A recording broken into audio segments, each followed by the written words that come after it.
Le sport chez vous, Vincent Aboubakar, bonjour. Ah, c'est Modeste Mouni. Pas Vincent. C'est plutôt Modeste Mouni. Bonjour Maurice, bonjour Stanislas. Bonjour Modeste Mouni. Je sais que le lobe de Vincent vous tourmentait si tant que vous n'avez pas pu vous débarrasser de son nom jusqu'à présent. Ah, j'ai jamais vu ça de ma vie. Wow. Un attaquant. C'est un chef-d'œuvre, tout simplement. Je vous jure. On y reviendra. D'accord. Dites-nous tout, Modeste Mouni. Oui, hier, nous avons eu droit à 4 rencontres qui nous a gratifié de 3 autres qualifiés pour les 8e de finale.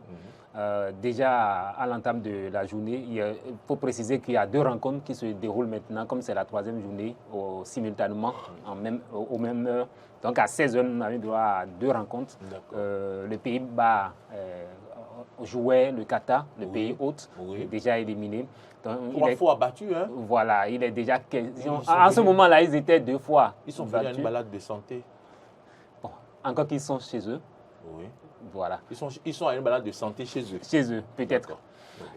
Parce que jusqu'au démarrage de la rencontre, ils étaient à 2 défaites. Et on se croyait à ce qu'ils réalisent. Un sursaut d'orgueil. Pourquoi pas ou tout au moins peut-être qu'un nul. Ils avaient les ressources. Pour peut-être repartir à la maison. Oui. Parce qu'ils ils ont déjà marqué un but. Hein. Tout au moins, ils ont marqué le premier but dans l'histoire de leur Coupe du Monde. Voilà. D'accord. Donc, au moins, ils sont partis avec un but. Ils partent avec un but et puis une défaite, 3 défaites honorables. Honorable. Bon, si on voit la chose, en tout cas, de cette manière-là, parce qu'il y a eu 2 fois 2-0. Oui.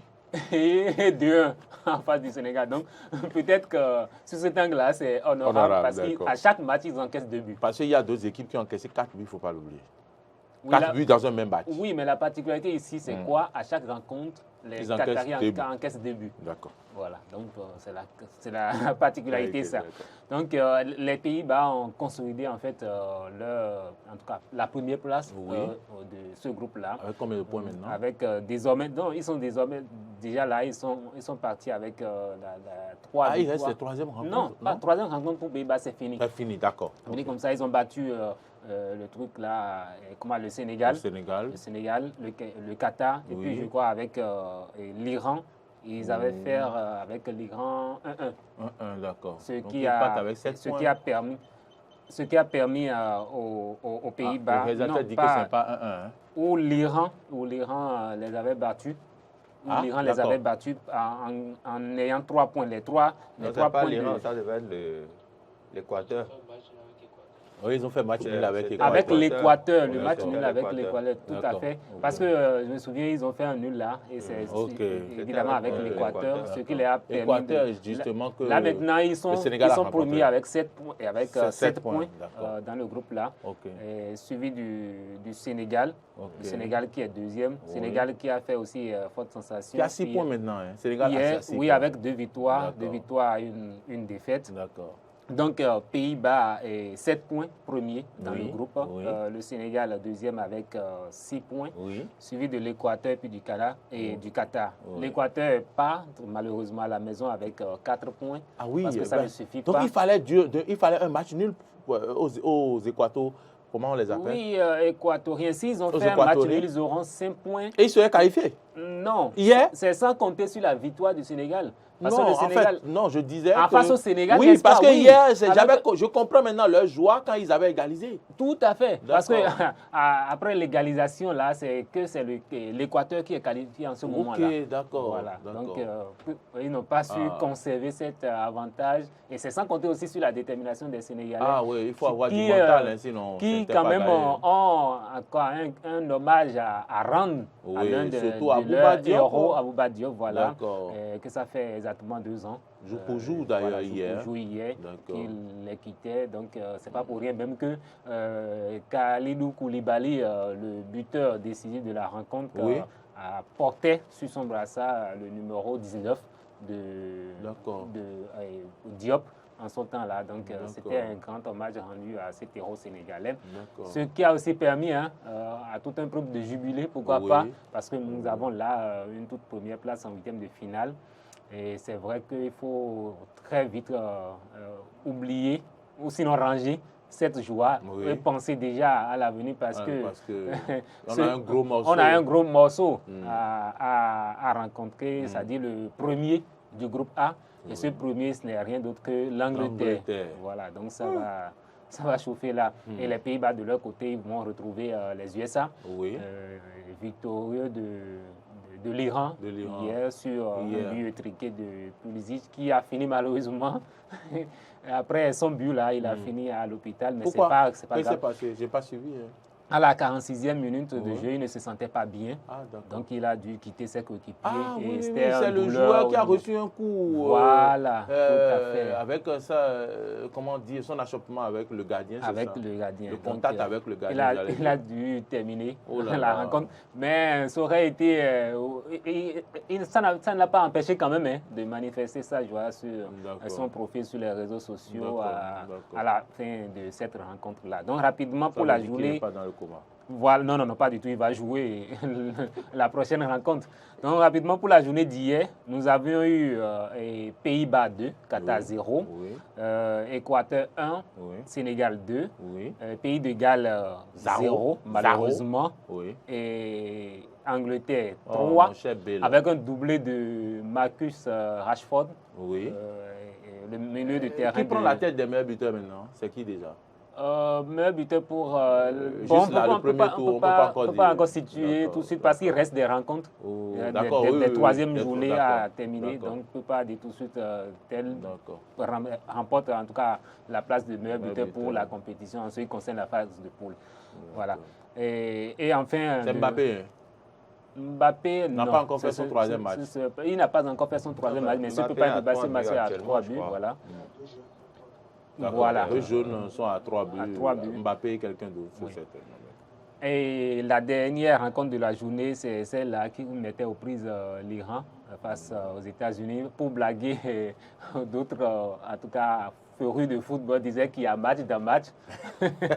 Ils voyaient au-delà des matchs entre Iranais et Américains. Parfois, les tacles me montraient bien qu'il y avait match dans match. Voilà, tout à fait. Et est-ce que c'est coïncidence pour coïncidence? Voilà encore les États-Unis qui remportaient la partie et ce qui renvoyait malheureusement également les Iranais à la maison. Voilà. Aujourd'hui, à quoi on doit s'attendre aujourd'hui alors? Oui, aujourd'hui nous aurons droit également à 4 rencontres, dont 2 à 16h et puis 2 autres à 20h simultanément. Déjà, la toute première rencontre, c'est l'Australie qui joue Danemark. D'accord. Danemark et dans ce groupe, c'est le groupe bien sûr de France-Tunisie. Et les Français sont déjà qualifiés. Donc la deuxième place va se jouer maintenant entre les 3 autres équipes qui sont en position toutefois de se qualifier, d'être qualifiées. Les 3, Australie, Danemark et Tunisie, c'est ça? Oui. On aurait souhaité toutefois que ça penche du côté des Tunisiens. Ça va se faire si et seulement si la Tunisie gagnait la France. Si la Tunisie gagnait, parce que dans ce groupe-là, il y a déjà le Danemark qui compte déjà à son actif une victoire et puis je crois un match nul, ce qui les mettait déjà à 4 points. Oui.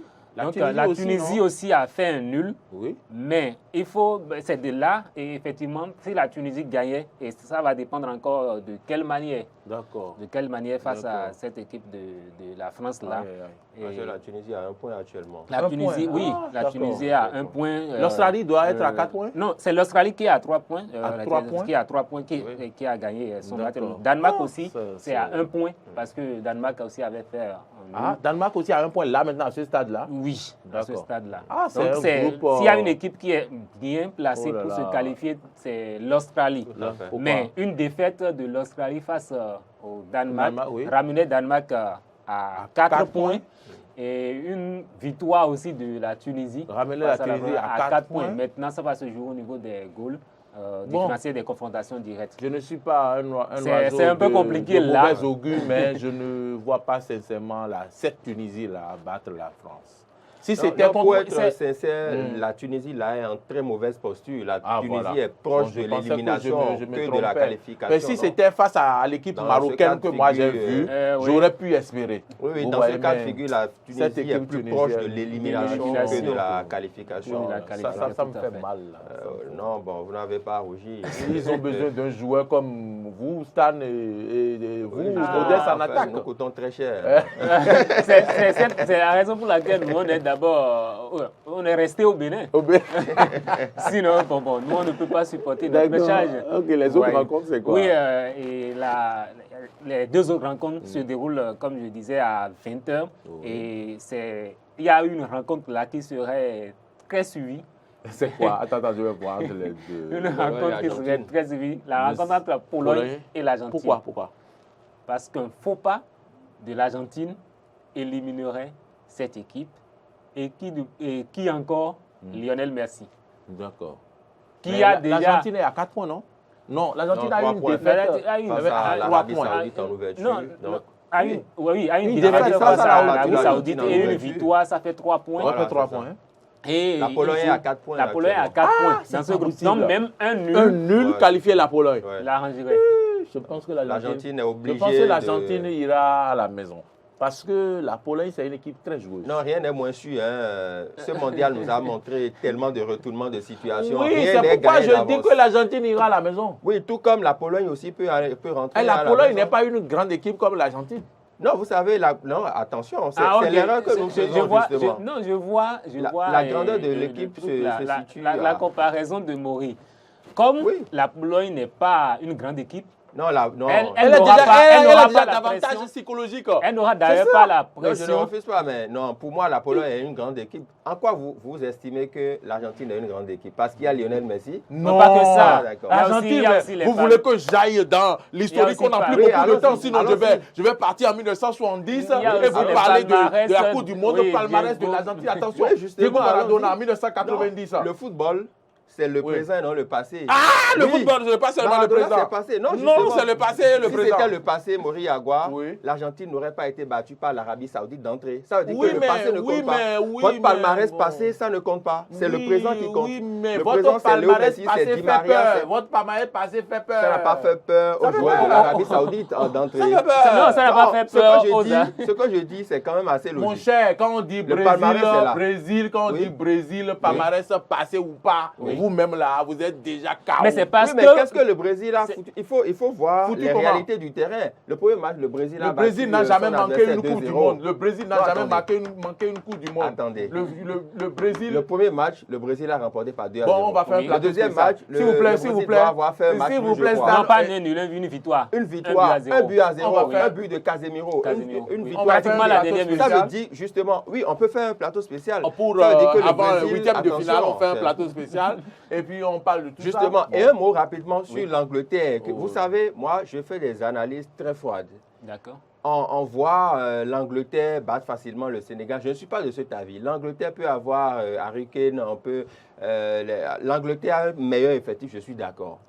Mais ce qui a manqué, dit sur ce plateau que l'Angleterre va battre le Sénégal. En tout cas, personne ne l'a dit encore. C'est ce qu'il a semblé dire. Non, on a dit un gros morceau. Puisque si on doit s'en tenir, si on doit s'en tenir à ce match, Ghana-Uruguay, qui devrait qualifier le Ghana pour la première fois en demi-finale, de ce pénalty raté par Diane à Samoa. Je pense quand même qu'on n'avait pas vendu cher la peau du Ghana, mais pourtant le Ghana a fait mal à l'époque. Donc je pense que lorsque les équipes africaines se retrouvent à un certain niveau de la compétition, vraiment elles sortent leurs griffes. Donc moi je pense quand même qu'on ne peut pas minimiser cette équipe sénégalaise. Oui, c'est ce que je dis justement. L'Angleterre, même si des cadres seront absents comme Ghana. Ghana Gay, vous l'avez appelé. Il a mis le terrain pour un carton jaune hier, mais moi je pense fondamentalement que l'Angleterre ne fait pas peur. Il faut que le Sénégal joue sur ses certitudes. Ne pas encaisser déjà. Parce que c'est la plus grosse faille des équipes africaines pendant ce mondial. On marque, mais on encaisse rapidement derrière. Et c'est ça. Il faut éviter d'encaisser. Voilà. Il faut vraiment densifier le milieu de terrain, essayer de jouer compact et trouver une petite faille pour mettre un but. Parce que là, c'est des matchs à élimination directe. On ne demande pas de mettre 5 ou 6 buts. Non, il faut juste mettre le petit but qui vous qualifie pour le tour suivant. Donc, si le Sénégal peut jouer compact, être vraiment solide sur ses appuis, ils trouveront la faille à mettre pour surprendre l'équipe d'Angleterre. Donc, pour moi, c'est à jeu égal, tout est jouable à partir de huitième de finale. Non, quel que soit votre nom. Et l'Argentine l'a appris à ses dépens face à une valeureuse équipe de l'Arabie Saoudite. La Belgique même l'a appris à ses dépens face au Maroc. 2-0 quand vous avez Kevin De Bruyne, troisième meilleur joueur au plan mondial. Et vous avez Thibaut combien? Thibaut Courtois, le meilleur gardien. Oui, justement. Parce que quand vous parlez des gros morceaux, c'est ça, justement. Quand vous avez Thibaut Courtois, meilleur gardien du monde. Quand vous avez Kevin De Bruyne, troisième meilleur joueur. Moi, quand je vois ce gardien debout là, et on me met une balle dans la surface, je me retrouve face à lui là. Je dis, grand frère, bonjour, tiens le ballon. Oui, justement. Donc, ceux qui voient que les grandes équipes sont des gros morceaux, non, il faut faire très très attention parce que je suis parfaitement d'accord. Il peut y avoir des surprises. Pour vos analyses. Moi, je ne suis pas. Est-ce que vous avez fini? Non, il reste un dernier match, mais je répondis rapidement sur les analyses de Stanislas. En 30 secondes. Oui, moi, je ne suis pas trop rassurant, ou bien, en tout cas, je vais me méfier un peu par rapport à cette équipe. Méfiant par rapport à l'équipe par rapport à cette équipe d'Angleterre. Parce que c'est vrai, vous avez dit qu'il n'y a plus une petite équipe dès que vous arrivez à ce stade-là de la compétition. Mais attention, cette équipe d'Angleterre a montré lors de la phase de poule qu'en termes de but, en termes d'animation offensive, elle est à craindre.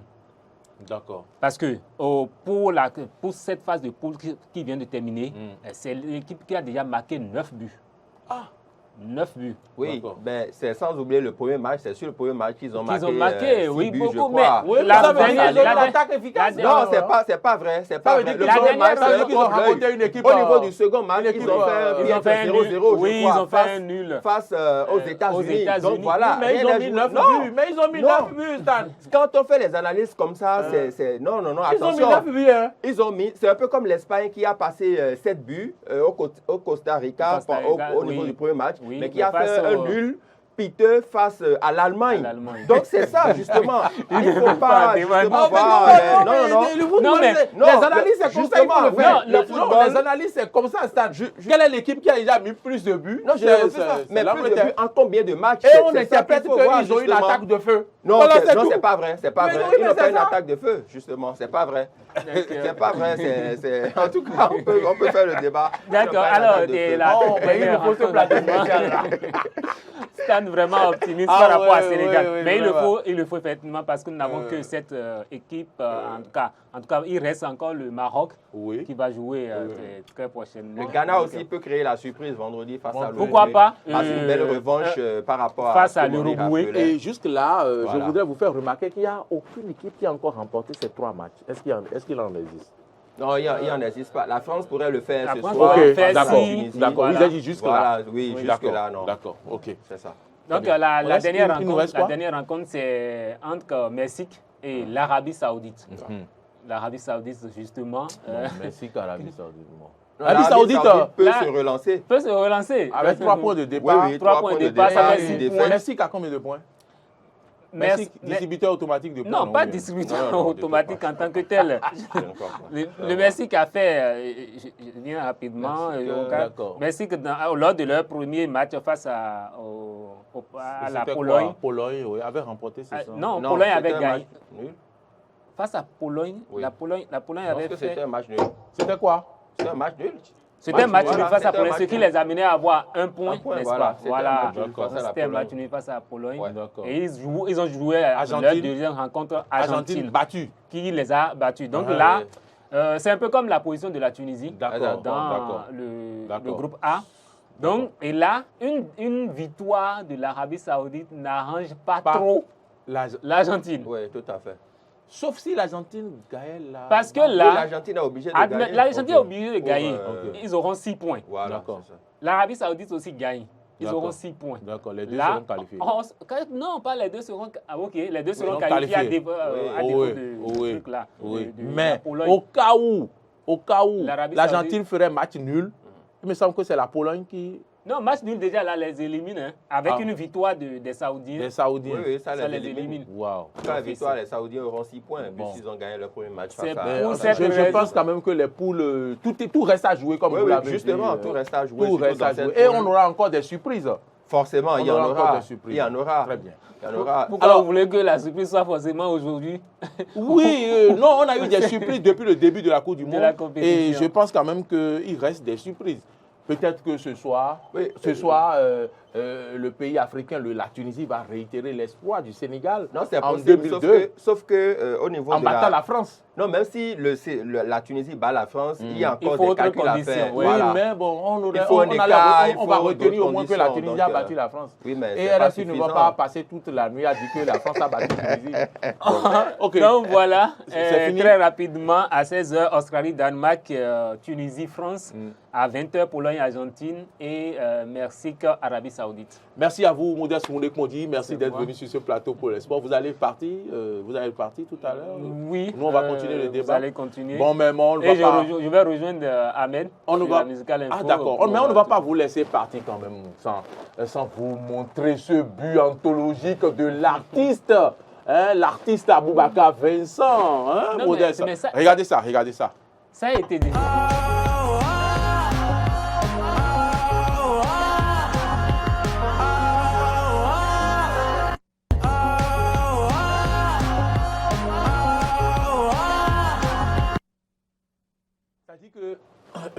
Est-ce que vous savez comment on appelle cette action-là? Le fait de prendre la balle avec le pied et de... Regardez déjà la caricature. Au-delà de l'eau. Il met l'autre sous parasol ou bien je ne sais pas parapluie. Il met le met au repos carrément. Il est là. Oui. Oui, non, en haut, on fait comme s'il est couché au repos. Il est à la plage. Un verre à côté. Il se reposait tranquillement. Oh là là, Aboubakar. Non, c'est ça qui montre que nous avons de très grands attaquants dans nos sélections africaines. Mais malheureusement, qui se révèlent en tout cas. Vous savez, il y a toujours des conditions particulières dans les sélections africaines. C'est ça aussi. Moi, je vais vous dire une chose. L'attaquant Aboubakar, moi j'ai tellement gardé en tête les Mboma, les Eto'o, au point où après Eto'o, je n'ai plus vu un attaquant terrible. Non, il faut être réel. Après Eto'o, il y a le fossé. Oui, après Eto'o, il y a le fossé. Il y a un certain quelque chose Tingla. Oui, Choupo-Moting. Non, Eric lui, il est toujours là. Bon, je vois en lui quand même des réflexes d'attaquant. Oui, mais il n'est pas terrible, il n'égale pas Eto'o. Non, il ne peut pas égaler. Et quand on parle de Aboubakar à la CAN, moi, je n'ai pas vu en lui une lumière extraordinaire d'attaquant. Non, vous savez, avant la Coupe du Monde, j'ai dit que non, cet attaquant-là, il ne m'impressionne pas. On a fait ce débat. Mais sincèrement, il vient de se placer dans mon cœur avec ce but qu'il a marqué. Oui, non, vous savez. Je vous jure. Et c'est ça que Modeste disait il vient de se révéler. Voilà. Mais à un moment où il va partir à la retraite. Oui, non, derrière, il y a encore le Brésil, dont ne nous réjouissons pas si tôt. Mais l'erreur, c'est que. Brésil à quoi? Oui, le Cameroun joue son dernier match face au Brésil. C'est ce que il peut encore mettre un but comme ça, mais sans être qualifié, on ne sait pas. C'est ce que je dis justement. C'est pour ça que je dis il faut pas. Au premier match, il a été remplaçant, mais il a fait pièce figure. Vous l'avez dit sur ce plateau. Tout à fait. Mais quand il est remplacé, on l'a remplacé au deuxième match, il a été buteur, il a été passeur. Et quel but encore? Non, mais ça dépend des contextes aussi. Ça dépend du schéma tactique. Le schéma tactique du premier match n'a pas été celui du second aussi. Parce que pour le premier match, il a remplacé Eric Maxime Choupo-Moting. Mais pour le second match, Eric était encore dans le jeu et lui, il était venu le seconder en attaque. Donc, les systèmes n'étaient pas forcément les mêmes. Et Kotoko Kambi aussi était là. Kal Toko et Kambi, voilà, le joueur de Lyon. Et pourquoi Stan craint subitement le Brésil face au Cameroun? Non, je ne crains pas. Je dis qu'il y a encore un match à faire face au Brésil avant de se qualifier. Il faut que Aboubakar soit vraiment impressionnant. Vous n'allez pas me priver de savourer ce but-là. Non, ça vrai, le but, oui, mais il faut passer ce tour. Et ce but, j'en parlerai jusqu'à la fin de la Coupe du Monde. Bon, chaque fois quand je suis sur ce plateau, Marcel me montrera ce but. On l'a déjà classé parmi les plus beaux lobes de l'histoire de la Coupe du Monde. De l'histoire, s'il vous plaît, de la Coupe du Monde. Non, et c'est un Africain, un Camerounais. Ah ouais, ça fait la fierté. Il y a de quoi pour que tu parles tout au long de la compétition. Merci.